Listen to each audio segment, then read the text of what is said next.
Hi friends. हम लोग का जो जेएसएससी सीजीएल और अन्य ग्रेजुएट लेवल्स में जो खोटा का नया सिलेबस आया है उसमें हम लोग को लोक साहित्य पढ़ना है। लोक साहित्य में हम लोग को लोक साहित्य के अंतर्गत मेनली लोकगीत को पढ़ना है। तो आज हम लोग देखेंगे कि लोक साहित्य होते क्या हैं, लोक साहित्य को कितने भागों में वर्गीकृत किया गया है और लोक साहित्य के अंतर्गत हम लोग मुख्य रूप से देखेंगे कि लोकगीत होते क्या हैं। हम लोग का सिलेबस में लोकगीत के बारे में दिया हुआ है कि लोकगीत का परिचय, परिभाषा और लोकगीत का वर्गीकरण। ता जिस प्रकार से हम लोग देखते हैं कि लोकगीत कौन कौन से विद्वान लोकगीत के बारे में या फिर लोक साहित्य के बारे में क्या चीज़ बोले हैं, और हम लोग को यहाँ पे देखना है कि किन किन भागों में लोकगीत को बांटा गया है। तो चलिए हम लोग देखते हैं आज। तो ये बुक जो है वो खोटा लोक साहित्य शिवनाथ परमानिक जी का है। इसी में लोक साहित्य और लोकगीत के बारे में दिया हुआ है। तो हम लोग चलिए आज पढ़ते हैं। खोटा लोक साहित्य का वर्गीकरण। लोक साहित्य वस्तुतः लोकमानस की ही अभिव्यक्ति है, अतः इसे जनजीवन का दर्पण भी कहा जाता है, क्योंकि यह जनमानस को प्रतिबिंबित करता है। गांव देहात के आम जन अपने जीवन के उतार चढ़ाव में जो अनुभूतियां प्राप्त करते हैं, अनायास उनके कंठ से जो स्वर लहरी फूट पड़ती है, चाहे वह गीत के रूप में हो या कहानी या पहेली के रूप में। तो यहाँ पे देखना है कि हम लोग को जो यहाँ पे बताया हुआ है कि जो जनमानस, जो लोक साहित्य होता है, वह जनमानस को प्रतिबिंबित करता है।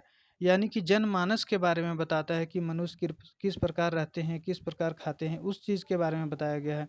और उतार चढ़ाव की अनुभूतियाँ प्राप्त होती है कि जीवन में किस प्रकार से उतार चढ़ाव आते हैं, किस प्रकार से उन लोग जीते हैं, उसके बारे में बताया गया है। यहाँ पे एक शब्द आया है, अनायास। अनायास का मतलब होता है कि बिना चाहे, बिना चाहे अपने आप कंठ से स्वर के रूप में या फिर गीत के रूप में, स्वर के रूप में जो निकलता है, या गीत हो या कहानी हो या पहेली के रूप में जो निकलता है, वही लोक साहित्य है।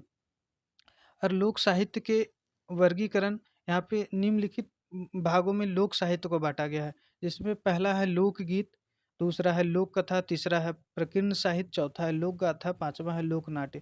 लोकगीत में जो विभिन्न प्रकार के गीत हैं वो, लोक कथा जो हम लोग, जैसे कि हम लोग को पढ़ना है सात भाई एक बहन, गुदू पुची रानी और कौआ, उस प्रकार के लोक कथा हो गए। प्रकीर्णन साहित्य में पहेलियाँ, सुन कहानी, ये सब लोक और आप देख सकते हैं कि इसमें आते हैं कि जो भी हमारे घर तरफ जो पहेलियाँ या बुझाउल बुझाए जाते हैं, उस प्रकार की चीज़ इसमें आते हैं। लोक गाथा में हम लोग खोरठा में एक बहुत प्रचलित लोक गाथा है महराई, उस प्रकार के लोक गाथा आते हैं। लोक नाट्य जो घर तरफ जो नाटक चलता है, आम बोलचाल के भाषा में जो स्कूलों में किया जाते हैं, उस प्रकार के नाटक को आते हैं। तो इसके अंतर्गत हम लोग अब देखते हैं खोरठा लोकगीत। आदि मानव जब अपने सुख दुख से आंदोलित हुए होंगे, और तभी उनके कंठ से लोकगीतों की धारा प्रस्फुटित हुई होगी। लोकगीतों के उद्गम से संबंधित डॉक्टर देवेंद्र सत्यार्थी के विचार तो माननीय है। यहाँ पे आंदोलित हुए होगे का मतलब है कि आंदोलित हुए होगे का मतलब है कि किसी भी प्रकार के आदि मानव जब अपने सुख दुख से आंदोलित होते हैं तो वो दो प्रकार से होते हैं, या तो सुख होगा या तो दुख होगा। सुख में उल्लास से भर जाते हैं, उल्लास के रूप में या गीत गाएंगे, या तो दुख में निराश या उदास के भाव में गीत गाएंगे। तो उसी प्रकार देवेंद्र सत्यार्थी जी यहाँ पे कहते हैं कि कहाँ से आते हैं इतने गीत, खोरठा में जो इतना गीत प्रचलन है वो कहाँ से आते हैं। स्मरण विस्मरण की आंख मिचौनी से, कुछ खट्टास अट्टास से, कुछ उदास हृदय से, कहाँ से आते हैं इतने गीत। वास्तव में मानव स्वयं आश्चर्यचकित है कि इतना गीत आते क्या है। वो बोलते हैं देवेंद्र सत्यार्थी जी, ये असंख्य गीतों का, असंख्य कंठों के, असंख्य धाराओं में प्रवाहित हो रहे हैं। इनकी व्याख्या परिधि की चर्चा करते हुए डॉक्टर श्याम सुंदर परमार लिखते हैं कि स्त्री पुरुष ने थक कर इसके मधुआर्थ में अपनी थकान मिटाई है। मतलब कि जब स्त्री पुरुष थक जाते हैं या फिर कुछ काम करते हुए, तो इसके मधुर वाणी में अपने थकान को मिटाते हैं। ध्वनि, इसकी ध्वनि में बालक सोते हैं, जवानों में प्रेम की मस्ती आ जाती है, बूढ़े में मन बहलाए जाते हैं, वैरागियों के उपदेश को का पान कराया जाता है। वैरागी उसे कहते हैं जो घर परिवार से थोड़ा दूर रहते हैं, उन सभी को वैरागी कहते हैं। विरही यु विरही युवकों के मन में कसक मिटाई है। विरह का युवक का मतलब है यहाँ पे कि जो हम लोग जो घर से दूर रहते हैं, प्रेम भाव से थोड़ा-सा दूर रहते हैं, किसी की याद में रहते हैं, उनका कसक मिटाने की बात करते हैं। विधवाओं ने अपनी एकांकी जीवन में रस पाया है। जब विधवा उसको कहते हैं जिसके पति मर जाते हैं, आप लोग सभी जानते हैं कि उसको विधवा कहते हैं। तो विधवाओं के जीवन में प्रेम भाव का थोड़ा-सा अभाव हो जाता है। प्रेम उनके लिए थोड़ा-सा कष्टदायक हो जाता है कि उनके जीवन में एकांकी मतलब होता है कि अकेलापन आ जाता है। तो उस परिस्थिति में जो गीत होता है वह उनका साथी बनता है। पथिकों की थकावट दूर की है। पथिक मतलब होता है राहगीर जो राह चलते काम करते हैं, आज यहाँ है आज वहाँ है। उस उनको थकावट को दूर करते किसानों ने अपने बड़े-बड़े खेत जोते हैं। मतलब किसान जब गीत सुनते हैं तो बड़ा-बड़ा खेत भी छोटा लगने लगता है। बड़ा-बड़ा खेत भी उन लोग तुरंत-तुरंत जोत देते हैं। उनका थकान का पता नहीं चलता है। मज़दूरों ने विशाल भवन बनाए हैं। मज़दूर जो है वो बड़े-बड़े भवन का निर्माण कर देते हैं। पत्थर चढ़ा देते हैं, मौजियों ने चुटकुले छोड़े हैं। इस प्रकार सृष्टि के आदि काल से सामाजिक चेतना के साथ ही लोकगीतों का उदय हुआ है। सामाजिक चेतना का साथ मतलब है कि जब से मनुष्य थोड़ा-सा सोचने की शक्ति आ गई, बोलने की अपना वो सीख लिए, थोड़ा बहुत बोलने सीख लिए, तो उस समय से लोकगीतों का उदय माना जाता है। यहाँ पे क्वेश्चन पूछ सकता है कि कब से लोकगीतों का प्रचलन है? तो हम लोग आंसर इसका होगा आदिकाल से, जब मनुष्य का चेतना जागृत हुआ, उस समय से लोकगीतों का प्रचलन है। इसलिए लोक साहित्य के मर्मम श्री सूर्यकरण पर पारिक का विचार है कि आदि मनुष्य हृदय के गानों का नाम लोकगीत है। मतलब आदि मनुष्य का जो हृदय का गान होता था, वही लोकगीत है। जहाँ तक खोरठा लोकगीतों का अध्ययन है, यह क्षेत्र विपुल लोकगीतों का अक्षय भंडार है। विपुल मतलब होता है बहुत सारा, बहुत ज़्यादा, प्रचुर मात्रा में। यह लोकगीतों का भंडार है। यह सच कहा जाए तो संपूर्ण खोरठा क्षेत्र में परिव्याप्त इनके लोकगीत ही से खोरठा शिष्ट साहित्य के जनक हैं।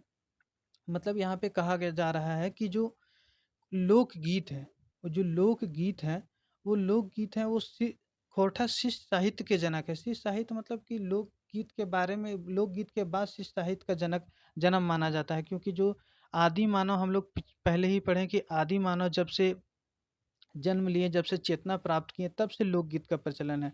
तो ऐसा माना गया है कि जो शिष्ट साहित्य है वो लोकगीत का ही जन्म है, लोकगीत का ही रूप है, लोकगीत से ही इसका विकास हुआ है।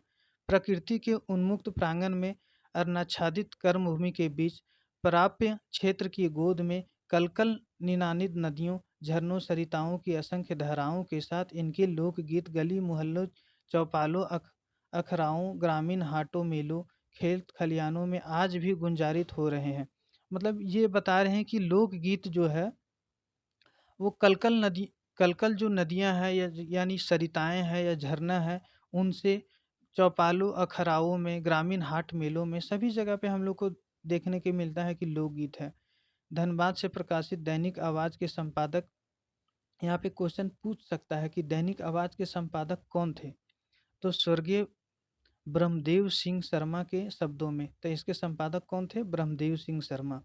तो वो बोलते हैं कि उपेक्षा की वजह से खोरठा पनप नहीं पाया है। उपेक्षा यानी होता है कि जिसके प्रति ध्यान नहीं दिया जाए। तो वो बोलते हैं कि उपेक्षा किया गया है कि खोरठा का जो लोकगीत है उसमें थोड़ा-सा उपेक्षित किया गया है, इसलिए ये बहुत ज़्यादा पनप नहीं पाया है, ना बहुत ज़्यादा विकसित हो पाया है। किंतु ये फिर बोलते हैं कि किंतु जनजीवन में लोकगीतों की लोकप्रियता से इसे मरने नहीं दिया है। किंतु जनजीवन में लोकगीतों की लोकप्रियता ने इसे मरने नहीं दिया है। झारखंड के क्षेत्र खोरठा, मेनली खोरठा क्षेत्र में ये लोकगीत का बहुत ज़्यादा प्रचलन है। तो उसी के बारे में बोलते हैं कि लोकगीतों का जो लोकप्रियता है, उसी के कारण आज तक लोकगीत को मरने नहीं दिया गया है। खोरठा लोकगीतों के संबंध में मारखम कॉलेज के संस्थापक शिक्षाविद प्राचार्य शिव दयाल सिंह, यहाँ पे देख सकते हैं कि इसका संस्थापक दिया गया कि मारखम कॉलेज, ये मारखम कॉलेज हजारीबाग में है, जिसका शिक्षाविद प्राचार्य शिव दयाल सिंह है, जिनका उपनाम है शिवदीप। शिवदीप का विचार खोरठा के निम्नांकित शब्दों में दृष्टव्यव है। क्या बोल रहे हैं? दृष्ट मतलब क्या वो अपना विचार रखना चाह रहे हैं। अपन देशक लगायत 31,000 वर्ग किलोमीटर, यहाँ पे देख रहे हैं कि 31,000 वर्ग किलोमीटर पसरल फैलल प्रकृति खास अखराएं खोरठा क्षेत्र अपन लोक गिरते फुरचा है। यहाँ पे वो बोल रहे हैं शिवदीप जी कि जो खोरठा का जो क्षेत्र है वो 31,000 किलोमीटर तक फैला हुआ है। यहाँ पे सभी क्षेत्र में लोकगीतों का प्रचलन है। लोकगीतों यहाँ पे बोले जाते हैं, कहे जाते हैं, गाए जाते हैं।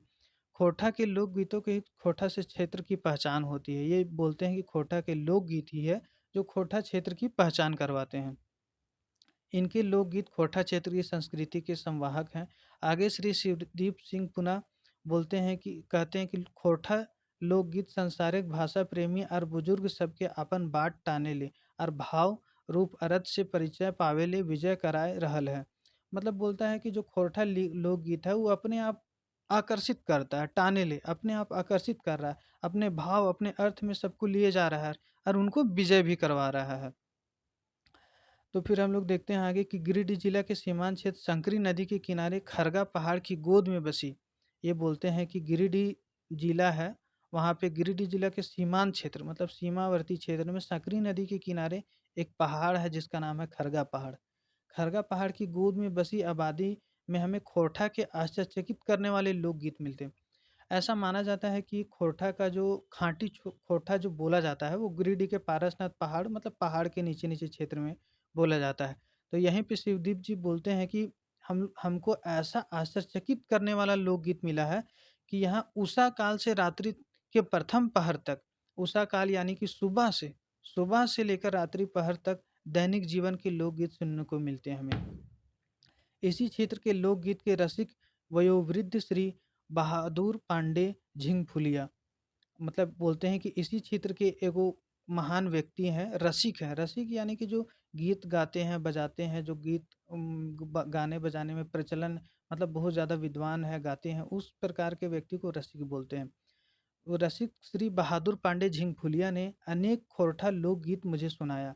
उनके बोलते हैं कि वो जो बहादुर पांडे हैं जिनका उपनाम झिंगफुलिया है, उन्होंने खोरठा लोकगीत मुझे बहुत सारे खोरठा लोकगीत मुझे सुनाया। निष्कर्ष हम यह कह सकते हैं कि